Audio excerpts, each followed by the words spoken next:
Hello বন্ধুরা, তোমরা সবাই কেমন আছো? আর সবাইকে গুড মর্নিং। সকাল সকাল উঠে আগে আমি জানলাগুলো খুলে দিচ্ছিলাম। তারপর সকালবেলা উঠে আমি যোগা করে নিলাম। আগে সত্যি বলতে আমি যোগা করতাম না, বাট রিসেন্টলি স্টার্ট করেছি কারণ আমার হেলথ ইস্যুস আছে কিছু, তো ডক্টর আমাকে বলেছে। যোগা করার পর একটু ফল খেয়ে নিলাম। অনেক রকমেরই ফল ছিল, কলা, লেবু, বেদানা আর আপেল। এই যে এটা আমার সেম 2 এর রেজাল্ট অনেকদিন আগেই দিয়ে দিয়েছিল, কিন্তু আমি এনেছিলাম কালকে। রেজাল্ট মোটামুটি ভালোই ছিল। তারপর আমি খেলাম মুড়ি। অনেকদিন ধরেই ভাবছিলাম এই ড্রেসিং টেবিলটা আমি একটু পরিষ্কার করব, কারণ ভীষণ নোংরা আর এলোমেলো হয়েছিল।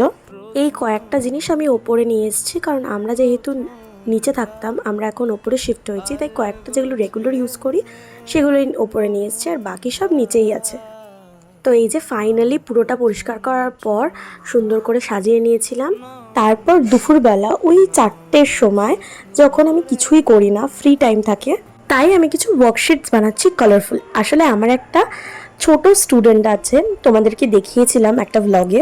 অনেকটাই ছোট ও, আর কিছুদিন ধরে ওর পড়ায় একদমই মন বসছে না, ভীষণ অন্যমনস্ক হয়ে যাচ্ছে, মানে ও পড়ছে না ঠিক করে। তো আমি তাই ভাবলাম যে ওর জন্য কিছু কালারফুল ওয়ার্কশিট যদি করে নিয়ে যাই, তাহলে ওর একটুখানি পড়ায় মন বসবে।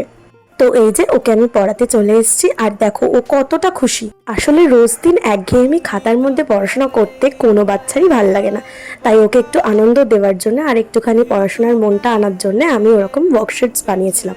তারপরে ওকে পড়িয়ে আমি চলে যাচ্ছি আরেকটা স্টুডেন্টকে পড়াতে। ওদের আজকে টেস্ট নিচ্ছিলাম, কারণ ওদের সামনেই এক্সাম। ভিডিওটা কেমন লাগলো জানিও, আর like, share, comment and follow আর সাবস্ক্রাইবটা করে দিও। তো চলো, টাটা।